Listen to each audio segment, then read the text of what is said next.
लेकिन हमारे धीरेन्द्र शास्त्री जी को, हमारे धर्मगुरु जी को इतना जरूर सोचना पड़ेगा कि आप थोड़ा नेताओं से दूरी बनाएं।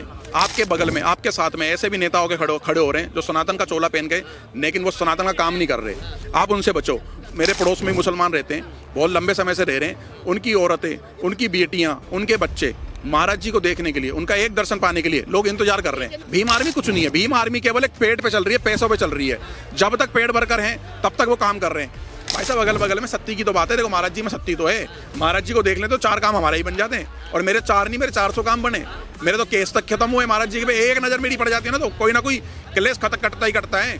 बाबा कोई वोट नहीं मांग रहे हैं, कुछ लोगों को पीड़ा हो रही है। अभी आप दामोदर की बात कर रहे थे, दामोदर के नेता के दामन में ही इतने दाग लगे हुए हैं, क्या वो संविधान के अकॉर्डिंग अपने दागों को मिटा पाएंगे? चाहे कोई भी मजहब पंथ का है, वो भारत की भूमि पर अवतरित हुआ है तो वो सनातनी है, वो हिंदू है।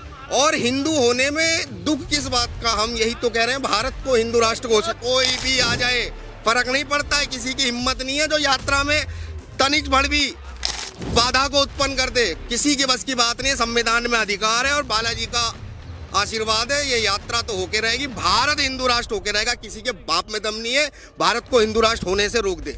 आप ये बताइए, कहाँ मॉब लिंचिंग की जा रही है, कहाँ किसकी चुटियां काटी जा रही है? आप ये बताइए, खामखा रूमर मत फैलवाइए दामोदर के नाम पर। वो तुच्छ सा व्यक्ति, उसकी औकात नहीं, वो खाली फ्रेम पाने के लिए आ गया बाबा के नाम पे। देश बहुसंख्यकों का है ये, और बहुसंख्यकों का मांग है हिंदू राष्ट्र। और ये हिंदू राष्ट्र की मांग हमारी विरासत की मांग है ना। हम अपनी पीढ़ी को देके जाएंगे ना, जिसपे वो गर्व करेगी। हम अपनी पीढ़ी को आरक्षण देके नहीं जाएंगे। महोदय, हमारे दम की बात ना करें। हमने स्कूलों में वजीफे ना लिए, सरकार के राशन ना लिए, और आप हमारे दम की बात कर रहे हो। हमने अपनी विरासत, अपनी रियासत, अपने किले, भारत को अखंड करने के नाम पर विलय कर दिए। आप किस औकात की बात करोगे? जय श्री राम, जय गौ माता की, भारत माता की जय। मैं आपका छोटा बड़ा भाई, बच्चे जैसा विजय कट्टरेंद्र, और मेरे बड़े भाई अमित सिंह राठौर खड़े हुए बगल में, जिन्होंने अपना जीवन का पूरा त्याग धर्म के लिए दे दिया। मैं बहुत खुश हूँ कि कोई तो संत महात्मा ऐसे हमारे देश में निकल रहे हैं जो सनातन को एक करने के लिए निकल रहे हैं। लेकिन हमारे धीरेन्द्र शास्त्री जी को, हमारे धर्मगुरु जी को इतना जरूर सोचना पड़ेगा कि आप थोड़ा नेताओं से दूरी बनाएं। आपके बगल में, आपके साथ में ऐसे भी नेता होकर खड़े हो रहे हैं जो सनातन का चोला पहन गए, लेकिन वो सनातन का काम नहीं कर रहे। आप उनसे बचो।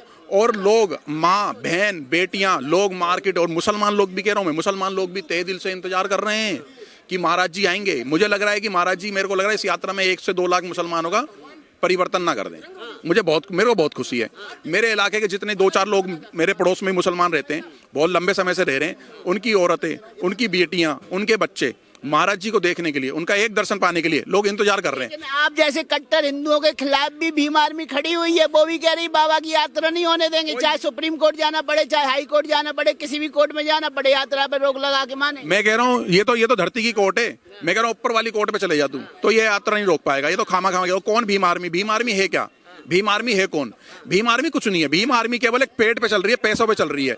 जब तक पेट भरकर हैं तब तक वो काम कर रहे हैं। मैं 2 भीम आर्मी वालों लड़कों से मिला कि भाई कैसे, कहता भाई यार विजय भाई ऐसे उठा के ले जाते, जबरदस्ती करवाते हैं। भाई वो गलत है, वो भटके हो, उनको भटकाया जा रहा है, उनका ना माइंड वॉश करा जा रहा है, और उनको समझ में आ रही है। इसी यात्रा में देख लेना, लाखों भीम आर्मी के लोग आएंगे और महाराज जी के दर्शन के लिए, और वो अपना परिवर्तन करके जाएंगे। भाई साहब, बहुत बड़ी बात है कि इस भारत के अंदर हम लोग राम और कृष्ण की भूमि में हम हिंदू राष्ट्र की मांग कर रहे हैं, और किस तरीके से रोडों पे चल के, उतर करके, चिल्ला करके, कभी पार्लियामेंट घेर रहे हैं, कभी कुछ कर रहे हैं, कभी किस कर रहे हैं, कभी रोडों पे निकल रहे हैं, भारत के इसको होने से उसको होने पे जा रहे हैं। भाई बुराई क्या है? जब भीम आर्मी को, जब भारत जोड़ो यात्रा राहुल गांधी निकाल रहा, तब क्यों उन्होंने विरोध करा? राहुल, जिनके बाप, बुराई तो यही ना, मुस्लिमों को जोड़ने की क्यों बात नहीं कर रहे हैं बागेश्वर बाबा? केवल हिंदुओं को क्यों जोड़ेंगे? नहीं, देखो, हिंदू की बात करेगा, वो हिंदू हैं, वो मुसलमान नहीं है। वो उन्होंने ये भी नहीं बोला कि कोई मुसलमान मेरी यात्रा में नहीं आएगा। टोपी लगा करके मुसलमान आएंगे इस यात्रा में। आप देखना, दुनिया देखेगी कि धीरेन्द्र शास्त्री जो महाराज जी हैं वो कोई आपको कोई बांटने की बात नहीं कर रहे, एकता की बात कर रहे हैं। और भाई साहब, बहुत पीड़ा देख रहे हैं, बहन बेटियों का बलात्कार देख रहे हैं, मर्डर्स देख रहे हैं, 4-4, 5-5 मंजिल से फेंक दे रहे हैं, धर्मांतरण देख रहे हैं। जिस देश के अंदर बड़ी जातियां, जिस जातियों से पूरा देश विदेश का थर्राता हो, कभी राजपूत की बच्चों की रेट लगा दे जा रहे, कभी गुजरों की बच्ची के लगा रहे, कभी जाट और जाट की बच्चों के रेट लगा दिए हैं। भाई साहब हमारी बच्चों के इसी भारत देश में रेट लगा दी ना, तो भाई साहब हम ये चाह रहे हैं कि हमारी बच्चियां, हमारा देश। बागेश्वर कैसे बलात्कार से रोक लेंगे बच्चियों को बलात्कार? वो तो मानसिकता वाली बात है, मानसिकता जितनी गंदी होगी उतने ज्यादा बलात्कार होंगे। अब सुनिए पत्रकार महोदय, मैं आपको बात का जवाब दे रहा हूँ। महाराज जी की कह रहा हूँ ना, महाराज जी कैसे रोक लेंगे? मैं तो बहुत छोटा सा आदमी हूँ, महाराज जी के चरणों की धूल जैसा हूँ। मैंने कम से कम हजारों बहनों के बलात्कार रोक दिए, मैंने कितनी हजारों बहनें घर वापसी ला दी, 400 से ज्यादा पॉस्को के मुकदमे मैंने हरियाणा दिल्ली में दे रखे हैं। कैसी बात कर रहे हो महाराज जी? महाराज जी ने कितना करोड़ों तक मैसेज पहुंचा दिया और विदेशों तक मैसेज पहुंचा दिया। विदेशों में भी आर्मी वाले कह रहे हैं सब पाखंड है, बाबा केवल पॉलिटिकल लीडरों के चाटुकार बन गए, उनके इशारे पे काम कर रहे हैं, वोट बैंक जुटा रहे हैं पॉलिटिकल पार्टियों के लिए। हाँ भैया देखो, भीम चालीसा, वो अब तो भीम चालीसा गाने में लग रहे हैं, तो वो पाखंड नहीं है। वो कहते हैं कि भैया तुम्हारी मूर्तियों में क्या है, बाबा साहब की मूर्ति में क्या है, मुझे बता दो आप। भाई बाबा साहब ने क्या बाबा साहब अकेले ठेकेदार बन गए क्या संविधान के? इस यात्रा में क्या धीरेन्द्र शास्त्री जी को पूरा क्रेडिट जाता है? कोई बेचारा विकलांग आ रहा होगा, कोई व्हील चेयर पे आ रहा होगा, कोई बीमार आ रहा होगा, बुजुर्ग आ रहा होगा, 80-80, 90-90 साल के बुजुर्ग आते हैं, सबका योगदान होता है। महाराज जी कहते हैं तो अकेले बाबा भीमराव अम्बेडकर साहब का कोई संविधान पे कोई हक नहीं है, कोई राइट नहीं है? वो तो दे दिया, चलो मान्य सम्मान नहीं है, उनको एक दे दिया गया टेक। नहीं तो भाई साहब BN राव जी कम है क्या? हम तो BN राव जी की भी प्रतिमा लगाने की सोच रहे फरीदाबाद के अंदर। हम सबसे पहले BN राव जी की प्रतिमा लगाएंगे। बाबा साहब की तो बहुत सारी लगी पड़ी, अब तो सीधे BN राव जी की प्रतिमा लगनी चाहिए। भाई कहाँ आप संविधान पे आ रहे हैं, कहाँ अम्बेडकर पे? अभी तो सनातन जोड़ो यात्रा की बात चल रही है। पत्रकार महोदय कह रहे हैं कि भीम आर्मी वाले विरोध कर रहे हैं, रोक लेंगे। आर्मी वाले बाबा का विरोध कर रहे हैं, सनातन जोड़ो यात्रा का विरोध कर रहे हैं, अम्बेडकर और BN राव को क्यों लेके आ रहे हैं? आप अपनी सारी वीडियो पूरे भारत की निकाल लो, गिनती करोगे तो 400-500 ही हो रहे हैं पूरे भारत के अंदर। बस 400-500 भीम आर्मी के टटपूंजी आकर के वो जाकर के विरोध करेंगे तो विरोध हो जाएगा। समझदार लोग भी उनके साथ खड़े हैं, जो भीम आर्मी फरीदाबाद के साथ में खड़े हुए थे ना, 2 लड़कों ने आकर सीधा सवाल उठा रहे हैं, बाबा की इतनी बड़ी पहुंच है, हनुमान जी तक पहुंचे, डायरेक्ट बात होती है, तो इतनी बड़ी सिक्योरिटी लेके क्यों घूम रहे हैं? क्या जरूरत है बाबा को सुरक्षा की? हनुमान जी सुरक्षा करेंगे, हटाओ सिक्योरिटी। तो फिर भैया एक काम करो ना, जब बाबा साहब पे इतना ही आपको अगर यकीन था, तो फिर आप ये संविधान टांट पे लेके क्यों डोलते रहते हो? आप बाबा साहब से ये बोलो ना कि बाबा साहब ऐसा कोई कानून बनाओ। मेरी माँ के टांग का ऑपरेशन हो रहा था कि मैं पैसे लेके नहीं जाता, कि संविधान लेके चले जाता? एक बार बताओ, तो मैं पैसे लेकर के जाना पड़ा ना मेरे को। भाई साहब अगल बगल में सत्ती की तो बात है, देखो महाराज जी में सत्ती तो है। महाराज जी को देख लें तो 4 काम हमारे ही बन जाते हैं, और मेरे 4 नहीं, मेरे 400 काम बने। मेरे तो केस तक खत्म हुए महाराज जी के, एक नजर मेरी पड़ जाती है ना, तो कोई ना कोई क्लेश कटता ही कटता है। भाई साहब यादव कह रहे हैं मैं विरोध कर रहा हूँ बागेश्वर बाबा का, मुझ पे शक्तियां छोड़ दें, मेरे पे भूत छोड़ दें, चुड़ैल छोड़ दें। भाई वो गंद है, सुनो मेरी बात। कौन है ये, क्या है ये, है क्या? मिले तो सही कभी, इसको कुछ पता नहीं है। ये केवल एक पेड़ भर करे, ये अपने लोगों को बेवकूफ बना करके और अपने ही लोगों की टांट पे तांडव करेगा नेता बन करके। इन्हें राजनीति करनी है, उस गद्दी को पाना इन लोगों को। जैसे चंद्रशेखर रावत पहले जागरण में जाकर के मंजीरा ही बजाय करा था, और चंद्रशेखर रावत चुन्नी भी ओढ़े करा, टीका भी लगाया करा, कलाई बांधे करा, लेकिन उसने क्या करा? अपने लोगों को फुद्दू बनाकर गद्दी पाली। बताओ ना क्या कर रहा है वो? दलित लोगों के लिए क्या कर रहा है? साक्षी वो 42 चाकू एक लड़के ने मारे, क्या कर लिया उसने? गया रात को मिलने, परसों दिन में गया, कभी नहीं गया कभी। अरे कोई दलित का नेता नहीं है। प्रेस कॉन्फ्रेंस में बोल रहे हैं कि बाबा मेरी ठटरी बांधने की बात कर रहे थे कि नंबर नहीं, मैं तो ठटरी बांध देता। वो कह रहे हैं कि इतने शक्तिशाली बाबा है, मेरा नंबर नहीं ढूंढ पाए अभी तक। कोई नहीं, नंबर सब है हमारे पास, उसका पता भी पता है, हमें किसी ने गटरी बांध देंगे, उसकी चिंता ना करे भाई सब। जय श्री राम, जय गौ माता। बाबा की यात्रा निकलनी है कल से, कितना सहयोग करने वाले हैं आप इस यात्रा में? और जिस तरीके से वो कह रहे हैं कि हिंदुओं को जोड़ने की यात्रा है, तो देश कौन जोड़ेगा? मुसलमानों को कौन जोड़ेगा? सिखों को कौन जोड़ेगा? ईसाइयों को कौन जोड़ेगा? फिर एक बात बताइए, देश का विपक्ष भारत जोड़ो यात्रा निकालता है, तो मुझे लगता है अभी भारत जोड़ा नहीं है। तो अब बाबा बागेश्वर उतरे हैं भगवा ध्वज हाथ में लेके, और संदेश देने के लिए हिंदू राष्ट्र का। देश कहाँ पे टूटा हुआ था, कहाँ जोड़ा जाना है, वो इस यात्रा में संदेश हमारे बच्चों को दिया जाएगा। क्योंकि नेताओं के जालसाज छल कपटी जितनी भी यात्राएं अभी तक राहुल गांधी के द्वारा की गई, वो तो देश को पहले ही तोड़ चुके थे। उन्होंने जितना भी करके ढोंग दिखाया, सिर्फ चुनाव को वोट पाने के लिए। बाबा कोई वोट नहीं मांग रहे हैं, कुछ लोगों को पीड़ा हो रही है। अभी आप दामोदर की बात कर रहे थे, दामोदर के नेता के दामन में ही इतने दाग लगे हुए हैं, क्या वो संविधान के अकॉर्डिंग अपने दागों को मिटा पाएंगे? अगर कोई महिला उनके ऊपर कोई आरोप लगाती है, तो क्या उस महिला को वो जवाब दे पाए हैं? अभी तक केवल फर्जी मुकदमे दे पाए हैं संविधान की बात करने वाले। और भारत के लोगों का अधिकार है अपने समाज को जगाना और अपने समाज को जागरूक करके आगे बढ़ाना।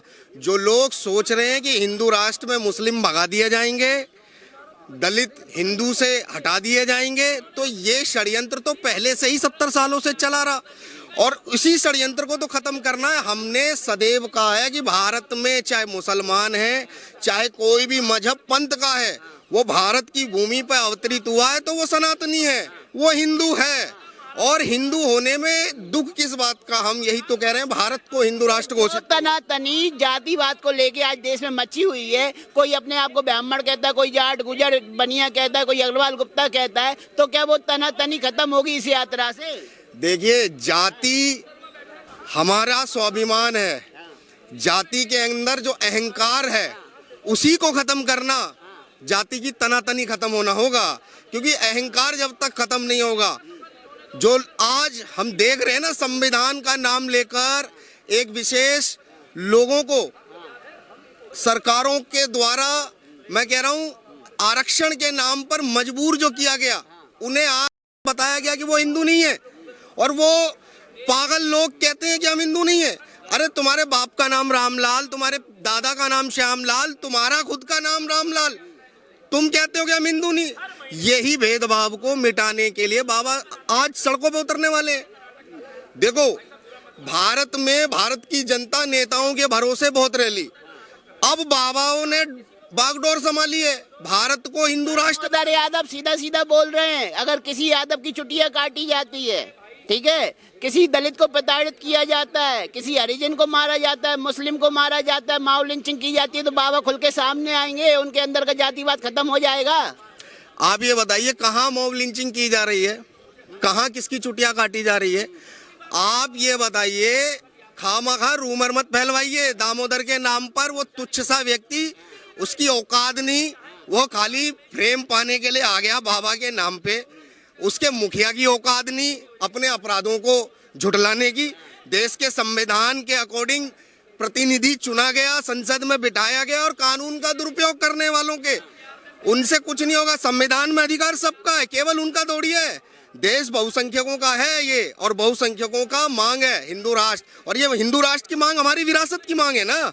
हम अपनी पीढ़ी को देके जाएंगे ना, जिसपे वो गर्व करेगी। हम अपनी पीढ़ी को आरक्षण देके नहीं जाएंगे कि हमारी पीढ़ी आरक्षण के इंतजार में रहेगी, सरकार आएगी, हमारी आएगी, वो आरक्षण बढ़ाएगी। आप में दम है कि अपनी पीढ़ी में आरक्षण खत्म करवा लें। मोदी जैसे, आरएसएस जैसे, मोहन भागवत जैसे लोग जो एक से एक बड़े पदों पर बैठे, वो तक कह रहे हैं कि आरक्षण तो कभी खत्म होना ही नहीं है। महोदय, हमारे दम की बात ना करें। हमने स्कूलों में वजीफे ना लिए, सरकार के राशन ना लिए, और आप हमारे दम की बात कर रहे हो। हमने अपनी विरासत, अपनी रियासत, अपने किले, भारत को अखंड करने के नाम पर विलय कर दिए। आप किस औकात की बात करोगे?